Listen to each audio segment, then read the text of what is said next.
बिस्मिल्लाहिर्रहमानिर्रहीम, अस्सलाम वालेकुम रहमतुल्लाहि व बरकातुहू। मेरा नाम अहमद अकील है। आप देख रहे हैं property vision TV. I8 Islamabad से हम गुज़र रहे हैं। मुझे गुज़रते हुए याद आ गया कि आज से 20 साल पहले यहाँ जो प्रॉपर्टी की कीमतें थीं वो उसमें बहुत ज़्यादा जंप आ चुका हुआ है। और क्योंकि पॉपुलेशन बढ़ रही है इस्लामाबाद में, लोगों का इनफ्लो है वो बहुत ज़्यादा है। फिर ये है कि जो लोग अफोर्डेबिलिटी, जिनके अंदर अफोर्डेबिलिटी में आती है ये एरिया, या आप ये दिखाएं साथ में जो पार्क भी है सामने, तो एक ज़बरदस्त जगह है ये वाली, जो कि अभी पिछले दौरे हुकूमत है उसमें कुछ और भी काम हुआ है। CDA ने भी अच्छा इधर काम किया, हालांकि मुझे याद है कि ये बड़े वीरान जगह हो गई हुई थी। तो यहाँ रियल एस्टेट बहुत एक्सपेंसिव हुआ, महंगा हुआ I8 के अंदर। अच्छा, ये जो रियल एस्टेट के अंदर ये जो चीज़ें महंगी हुई हैं, जो लोग रियल एस्टेट का काम करने वाले हैं उनका जो एक्सपीरियंस है, क्योंकि ये चीज़ें उनके हाथों में बिकती रहती हैं, इसलिए वो खुद बहुत पैसा कमाते हैं और उनको इसकी पता होता है कि कब चीज़ की जो है ना वो कीमत बढ़ रही है।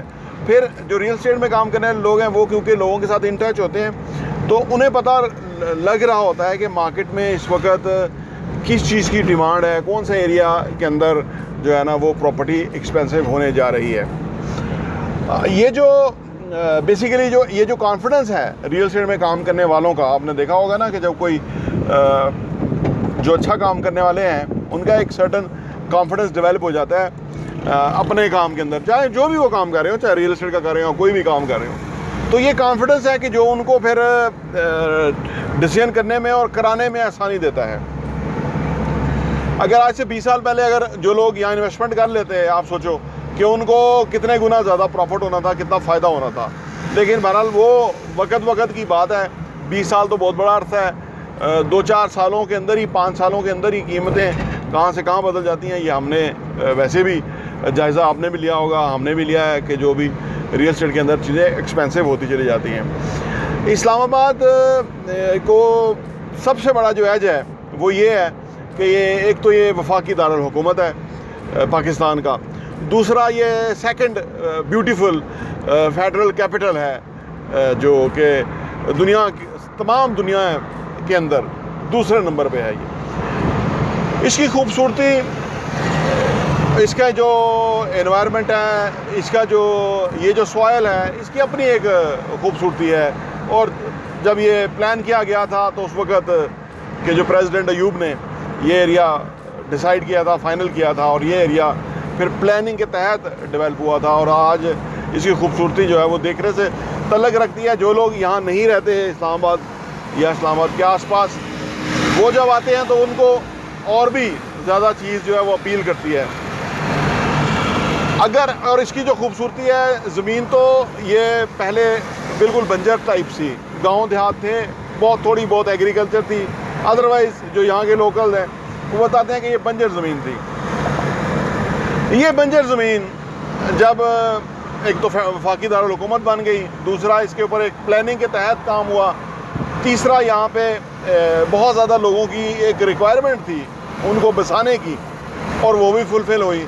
तो इस तरह से ये शहर पाकिस्तान में बाकी शहरों की निस्बत कदरे नया शहर है, और बाकी शहरों की निस्बत खूबसूरत भी है और वेल मेंटेन भी है। हालांकि अभी जब आबादी बहुत ज़्यादा बढ़ गई है, अगर मैं दिखा सकूं आपको, ये सामने ट्रैफिक, ये हम एक्सप्रेस वे पे आ गए हैं अभी। अब आप ट्रैफिक का जो एक फ़्लो देख सकते हैं कि किस कदर हैवी है। अभी तो खैर थोड़ा टाइम है रोज़ा खुलने में, लेकिन बिल्कुल रोज़ा खुलने के करीब जो आधा घंटा है वो हर जगह सड़कें जो हैं वो बिज़ी हो जाती हैं, और यहाँ तो फिर बहुत ज़्यादा ट्रैफिक हो जाता है, ट्रैफिक जैम हो जाता है। क्योंकि अब जो ट्रैफिक आती है रावलपिंडी से, उसके लिए ये आप देखें फैज़ाबाद इंटरचेंज है, तो ये अब बिज़ी हो गया है खासा। क्योंकि अब ये जो ट्रक्स हैं या इस तरह की जो ट्रैफिक है कि वो उसने भी इसी को ही इस्तेमाल करना है अनटिल अनलेस के जब तक वो रिंग रोड नहीं बन जाता। रिंग रोड बनेगा तो यहाँ के मसाइल हल होंगे और यहाँ का जो रियल एस्टेट है उसको भी फ़ायदा होगा। और वो जो रिंग रोड बनेगा वहाँ जो वो भी अभी तकरीबन अंडर डेवलप एरिया ही है। जब वो रोड बनेगा तो फिर वहाँ पे कोई डेवलपमेंट होगी कोई मियारी, तो वो एरिया भी वक्त के साथ साथ पिकअप करेगा और बेहतर होता चला जाएगा। तो जो लोग ये समझते हैं ना, रियल एस्टेट के बिज़नेस को समझने वाले लोग हैं कि जिन जिन शहरों में अब आबादियाँ इस तरह से बढ़ रही हैं वहाँ के, और इसके बावजूद वहाँ की रियल एस्टेट बहुत एक्सपेंसिव हो चुकी हुई है, तो डेफिनेट अब ज़रूरत इस चीज़ की है कि नए शहर आबाद हों। इस रश को कंज्यूम करने के लिए, अकोमोडेट करने के लिए नए शहर आबाद हों।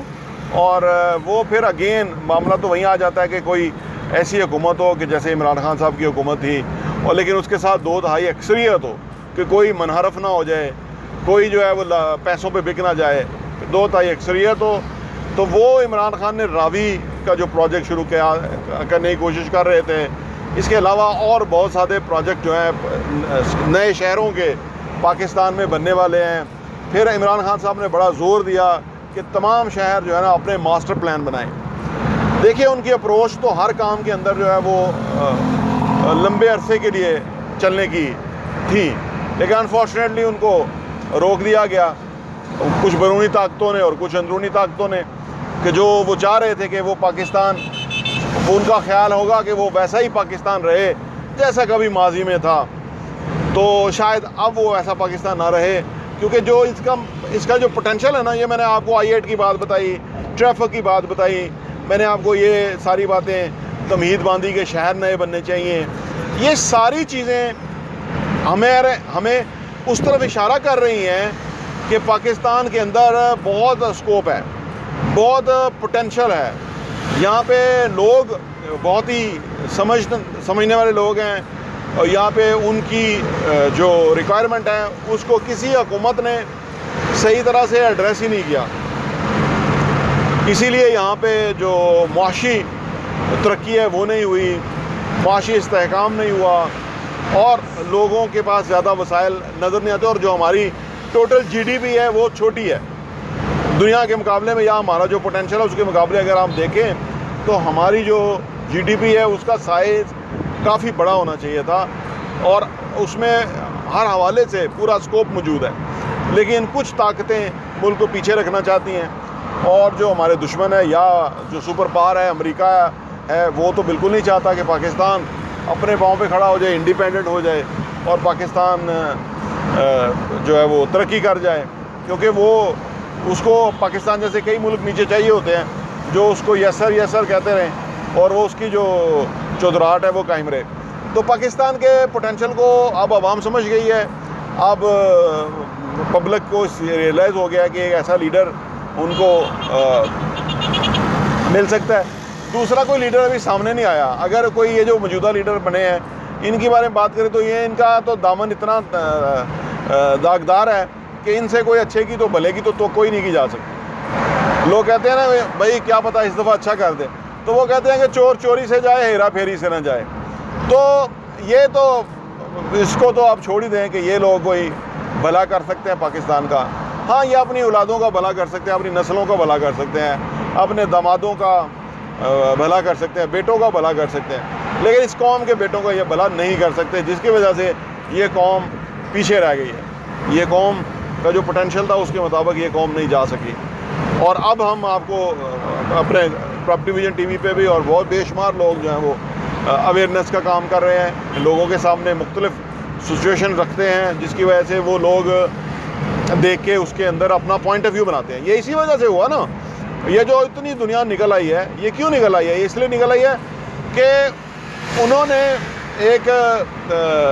एक बात को जो है ना वो समझा है, यानी उनके बात उनके अंदर जो है वो पेनिट्रेट की है। और लोग कहते थे ना जी बातों से क्या होगा, बातों से क्या होगा। अब उनको पता लगा कि उस रात जो लोग निकल आए थे तो बातों से बड़ा फ़र्क पड़ता है।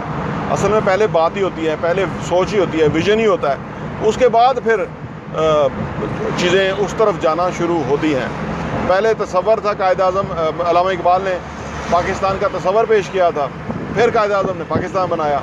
तो ये बातें ही थी वैसे तो देखा जाए तो, लेकिन ये बड़ी वैल्यूएबल बातें हैं और हमें अपने पाकिस्तान के पोटेंशियल को समझना चाहिए और उससे हमें खुद उसके लिए नई नई राहें तलाश करनी है कि हम इस मुल्क को कैसे बेहतर और कर सकते हैं, जिससे ये ना सिर्फ ये मुल्क तरक्की करे, यहाँ के लोग खुशहाल हों, यहाँ का इंफ्रास्ट्रक्चर बने और यहाँ पे लोग जो है ना वेल्थ जनरेट करें और मुल्क में ज़्यादा पैसा टैक्स दें और उससे मुल्क तरक्की करे और हर हवाले से लोगों की सोचें बदलें। सबसे पहले सोच बदलती है, सोच बदल गई तो हम तरक्की कर जाएंगे। सोचें ना बदली, पैथेटिक सोच की जो हुकूमती मशीनरी और इस्टेब्लिशमेंट बैठी है, अगर उन्होंने उस पैथेटिक सोच को ना तब्दील किया तो वो मुल्क का बहुत बड़ा नुकसान करेंगे। लेकिन ये जो तूफ़ान अभी उठा है ये तो रुकने वाला नहीं है, ये किसी पैथेटिक सोच को मानने वाला नहीं है, उसके ज़रिए ये रुकने वाला नहीं है और ये इंशाअल्लाह ताला पाकिस्तान अब इस तरह के और शहर आबाद होंगे, पाकिस्तान के लोगों के लिए बेहतरीन मौके पैदा होंगे। और हाँ, यहाँ मैं आपको ये भी बताता चलूँ, प्रॉपर्टी विजन का जो हमारा एडिशन है वो साल के 12 एडिशन आपको सिर्फ 1000 रुपये के ऊपर मिल सकते हैं। आप अगर आप चाहते हैं कि आपके पास ये सॉफ्ट कॉपी में आ जाए और आप उसको अपनी ईज़ में पढ़ सकें और मुख्तलिफ़ चीज़ों को गौर कर सकें, हमें आप व्हाट्सअप कीजिए ताकि हम आपको वो भेज सकें, ताकि आप वो कंटेंट पढ़ें, वो मवाद पढ़ेंगे। जिस तरह आप अच्छा कंटेंट पढ़ेंगे कि कैसे पैसा कमाना है, कैसे पैसे को मल्टीप्लाई करना है, कैसे पैसे की टेक केयर करनी है, कैसे पैसे को जो है ना वो सही जगह पे डायरेक्शन पे लगाना है, कैसे एसेट्स बनाने हैं, असासों से किस तरह कमाना है और वो कमाने के बाद उन पैसों को किस तरह से इन्वेस्ट करना है, इस तरह की बहुत ही ज़बरदस्त इन्फॉर्मेशन जो है वो रियल एस्टेट के हवाले से हम प्रॉपर्टी विजन के मैगज़ीन के अंदर पब्लिश करते हैं और वो हम आपको इंशाल्लाह भेजेंगे। पाकिस्तान तरक्की करेगा। बहुत बहुत शुक्रिया।